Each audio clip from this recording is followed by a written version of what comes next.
Okay, so firstly understand that you can't achieve 80-20 signal to noise ratio immediately. It will take time. Even if you plan well and you try to execute well, but there will always be noise at the beginning, which is going to hamper achieving that much ratio.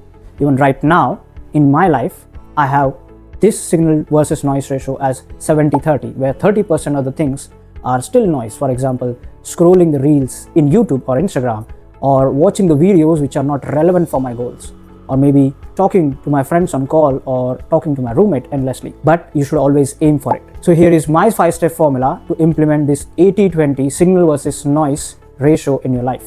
Step number 1, define your goal. Here it should be one-liner, no fluffs, no paragraphs, just what you want to achieve and write it down on a paper.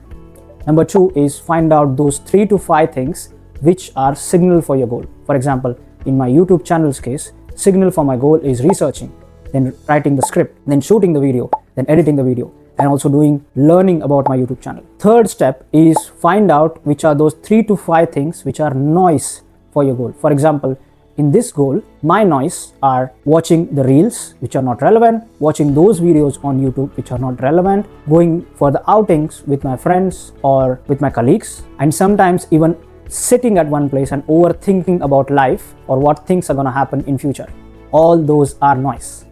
Now step number 4 is that track your signal versus noise ratio for a whole week. So first time when I learned this concept and I tracked my signal versus noise ratio for a week, I got to know that my signal versus noise ratio was 60-40.